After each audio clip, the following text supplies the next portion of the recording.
Hi everyone, I'm Karen, your financial expert, and today let's have a little conversation.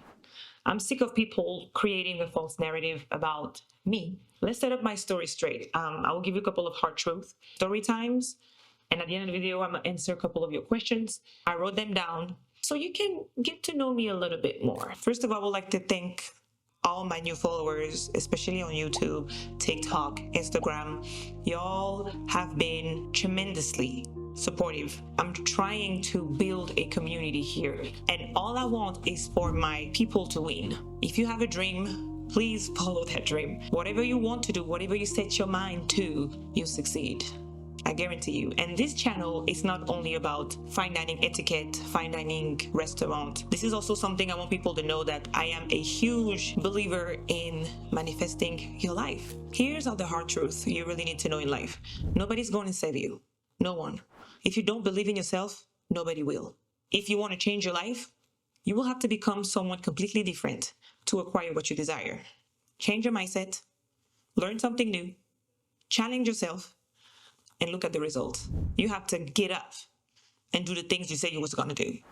If you say this year, I want to network more and I want to meet people outside of my realm, get out there. Go to a popular neighborhood or the most wealthiest neighborhood of your city and start hanging out there. Get a coffee. Get to a hotel bar, luxurious hotel bar, get a iced tea or club soda, Sprite. I don't even care, but put yourself out there. When I decided I was done attracting the same thing, I started to change things around. I changing my diet. I changed my surroundings drastically. I challenged myself to go to network events, to talk to CEOs and to put myself out there. It was hard, but I did. I forced myself to do those things. The fact that you started and you did something, this is what puts you on a whole other level compared to the people that don't do anything. Some people sometimes ask me, oh, but you're trying to please the white man and this and that. No, I'm giving you the rules of the game. Whether you play the game right and then you win or you don't, because that's all it is. Life is a game. I'm not selling no digital courses. I'm not selling anything. I'm showing you the ways on how to get there and thrive. I did it so you can do it, period. Story time. A lot of people ask me, oh, how do you get there? What do you do? This and that. I was serving. I was scrubbing toilets. I was people pleasing. I made drinks. I was a bartender.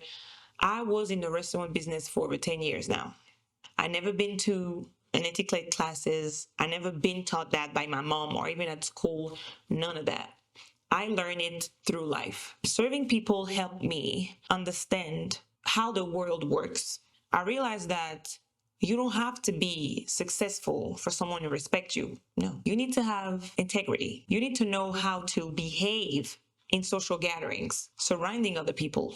You need to know how to portray yourself. As soon as I learned this, my life changed. I was a regular server. I asked my boss, that was not even my boss, not the general manager, but someone on top of the top of the top. I asked him, I would love to ask you questions. I would love to take you out to lunch. He looked at me like, you crazy. Like, who is this girl? What's your name? Hi. But I had the balls to take my boss to lunch. I dressed down. I explained to him my story and what I wanted to do with his restaurant because I had so much ideas, social media wise. He laughed. Then I was like, okay, well, I guess he doesn't take me seriously. But then he looked at me and he was like, you are going to succeed. And that was like 4 or 5 years ago. And I'm like, why? And he said, because you were bold enough to ask me. And then you sat me down, you explained to me your business plan. You are not budging, meaning you know what you want. And I can tell you, nobody here in my company ever did that. I can tell you will be a successful woman. And I said, thank you. At the time, he didn't accept my idea, but later down, 2, 3 years later, he did. But we can come back to that. But all that to say that I was bold enough to believe in myself that, you know what, I deserve better than just serving tables. I just feel like I want to do this for them. And I just feel like I'm going to ask not my manager, not my general manager, but I'm going to ask the boss what he thinks about my idea. And that makes me also realize that everybody's human being. If you're confident in what you bring to the table and by showing it, people will believe you. That's what we're here for. That's why I want my girls to be confident, because as soon as you know the etiquette of life, you will thrive of the people's game.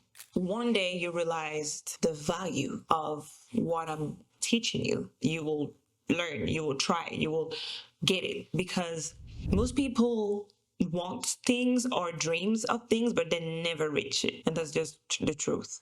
So what you gonna do about it? You only live once. You only have one shot at this life. How about we use it to try things, to learn things new, to challenge ourselves? And this is why I'm here. I'm here to challenge you to be better.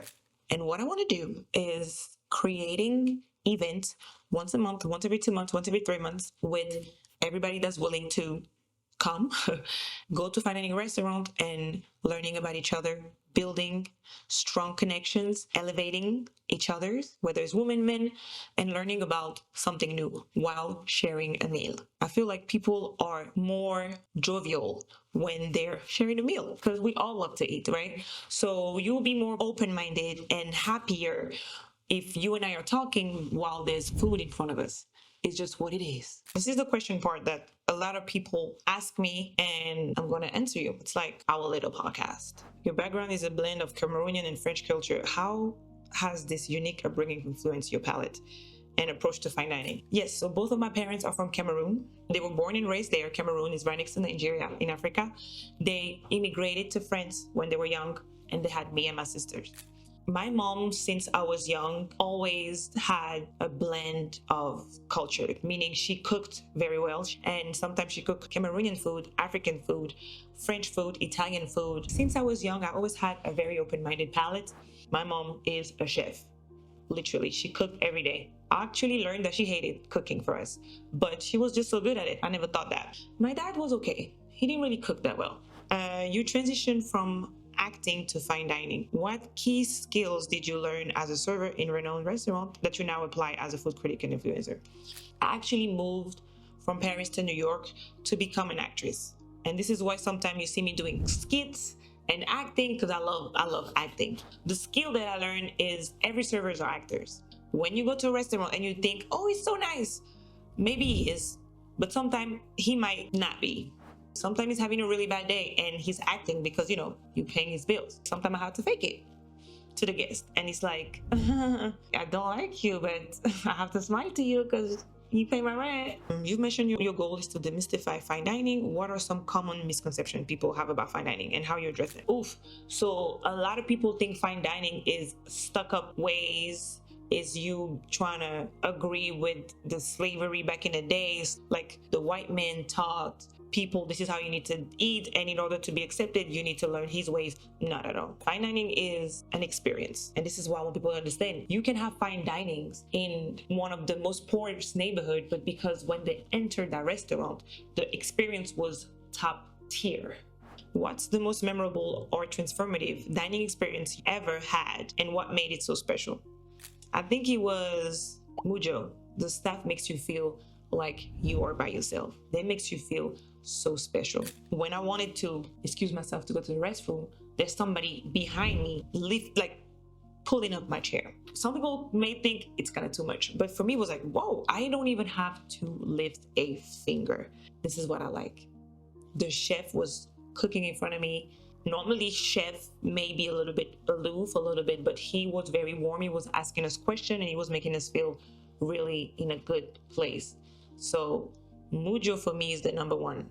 How does your personal style influence your experience presentation in fine dining world? My style changed the whole thing. This is why I cannot go out my house looking crazy. The way you dress is who you are, period. In France, that's how they take you.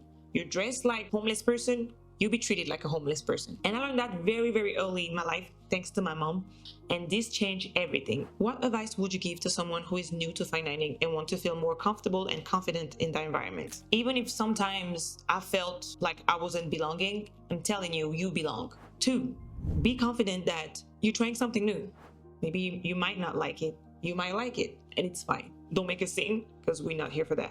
3, be open-minded. Challenge yourself to try something different. Like, I only drink Moscato. Well, this time I'm gonna drink a Riesling, or I'm gonna drink a Amarino, or I'm gonna drink red. Let yourself be challenged. Watch my videos.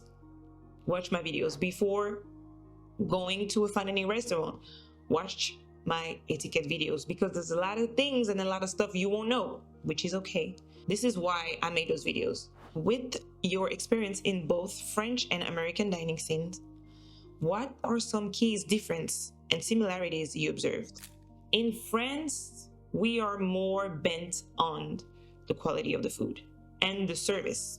The service will be less warm, but professional. I have expectation when I go to France, meaning my service needs to be impeccable. Rather than America, it's a warm environment. The server knows your name or call you by your name, and they can laugh with you, make little jokes and this and that. It will be more like how they make you feel. So the French need a little bit of warmth. They need to laugh sometimes. It's not that serious.